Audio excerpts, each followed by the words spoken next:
È fondamentale curare le prime fasi della vita, quelle delicate, quelle dell'infanzia.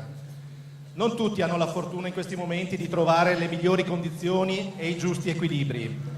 Ci sono purtroppo situazioni di abbandono, ci sono situazioni segnate da profondo disagio e da sofferenza sociale e familiare. Mattia, a cui facciamo un applauso, perché vi assicuro che non è facile stare qui, per cui dovete farci sentire il vostro calore. È uno dei tanti operatori che ha scelto di farsi carico di queste fatiche, sia sul piano umano che su quello professionale. Buongiorno a tutti. Scusatemi se leggo il mio intervento, ma non sono capace come la signora Carla. Funziona? Sto vivendo l'esperienza di servizio in una comunità di accoglienza familiare per minori. Nella comunità io e la mia famiglia, con l'aiuto di operatori e volontari, accogliamo residenzialmente bambini e ragazzi che provengono da situazioni segnate da profondo disagio e sofferenza sociale e familiare. Mi sento di condividere con voi questo intervento per raccontarvi un'esperienza dal basso, ma anche per tentare di dare voce a chi non ha rappresentanza politica, sindacale, associativa, quei minori e quelle famiglie fragili, quasi sempre provenienti da contesti di emarginazione. Una premessa: la quotidianità dell'accoglienza non riguarda solo la possibilità di condividere con i ragazzi un percorso che li sostenga nel comprendere e in qualche misura nel sopravvivere alle angosce che si portano dentro, nel superare quei recinti che una società emarginante ha costruito attorno alle loro storie.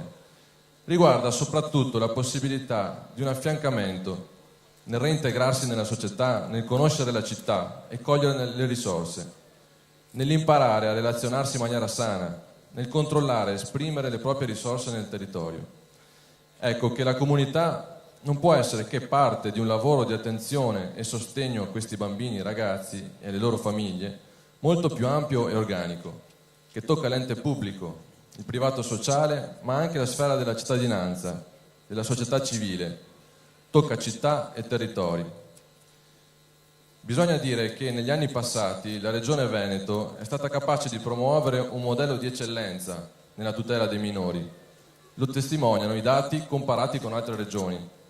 Il Veneto risulta infatti una delle regioni con il minor numero di bambini e ragazzi collocati in comunità in relazione alla popolazione. La Regione Veneto, guidando e sostenendo i territori, le amministrazioni pubbliche e il privato sociale, ha dato modo alle cooperative, alle associazioni di fungere da volano del cambiamento, di creare veri e propri poli culturali aperti al territorio, promuovendo la cultura della solidarietà, dell'accoglienza, del volontariato, del vicinato solidale e della cittadinanza attiva. Questo sistema di welfare flessibile ha permesso nel recente passato lo sviluppo di un sistema di risposte ai bisogni di minori e famiglie, diversificato e adattabile al tempo stesso alle specificità dei singoli territori. Accanto all'accoglienza residenziale dunque sono sorte tante esperienze di educativa domiciliare, centri di aggregazione, comunità diurne, attività di sostegno alla genitorialità, reti di famiglie affidatarie e di prossimità, ma anche interventi di recupero della dispersione scolastica, percorsi di educazione alla legalità e socialità, attività di orientamento e formazione al lavoro, percorsi educativi di messa alla prova in alternativa alla condanna penale. Dobbiamo dircelo, è un capitale a servizio dei territori. Presentata questa fotografia, l'evidenza che le realtà come la nostra stanno sperimentando, che i nostri territori stanno vivendo in questo periodo storico, è che in un momento di grave contrazione delle risorse, dal nazionale al regionale, una logica basata su tagli, privata di programmazione e progettualità, rischia di far collassare questo sistema virtuoso. E a rischio non sono solo le fasce più deboli della società, nel nostro ambito le generazioni future e in particolare i minori più fragili e più deboli, ma i territori stessi, il sistema educativo nella sua globalità. Una scelta imposta, ma miope, rischia di aumentare i costi del sistema invece che razionalizzarli. Un risparmio oggi sul fronte della prevenzione al disagio diviene un costo aggiuntivo necessario per gestire situazioni a rischio di cronicità e devianza domani.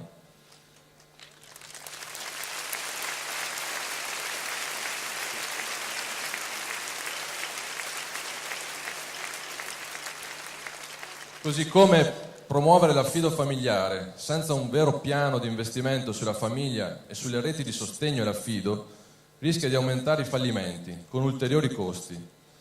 Ancora, un disinvestimento sul fronte dei dispositivi di accoglienza, comunità educative, familiari, rischia di privare i territori di risposte a situazioni urgenti e particolarmente difficili, con costi ben più alti per la collettività. Così come l'aver scaricato di fatto il totale dei costi delle rette sugli enti locali è divenuto spesso l'alibi fornito da alcuni amministratori locali nel non prendersi cura di quei bambini e bambine che presentano problemi oggi risolvibili e domani a rischio di disagio più grave o cronico.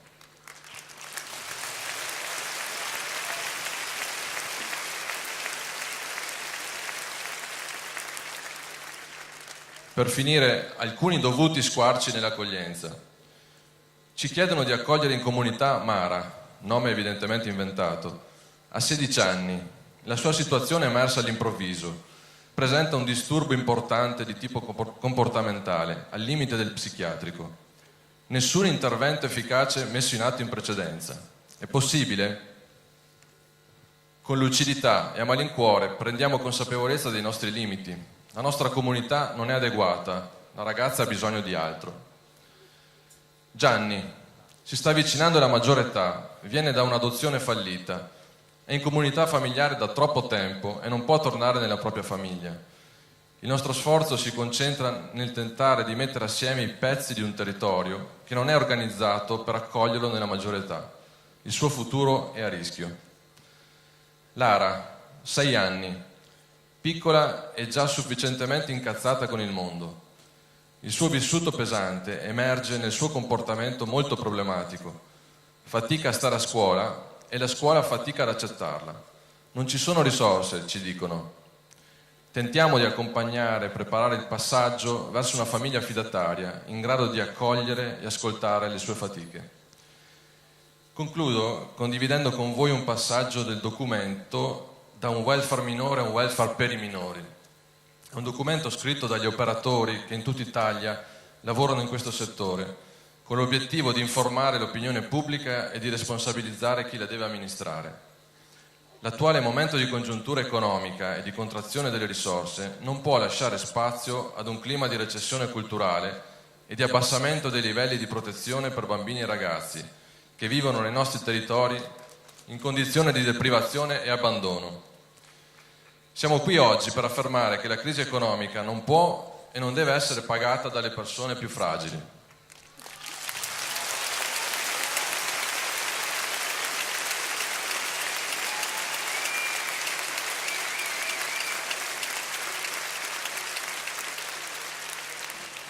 L'educazione e l'attenzione per le nuove generazioni sono un investimento economico e non un costo per la collettività.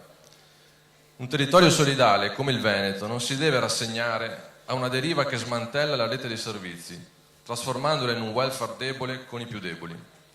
Non è solo una questione di giustizia nei confronti delle persone direttamente coinvolte, è anche un imperativo etico che misura il grado di civiltà e di capacità di garantire i diritti ai propri cittadini.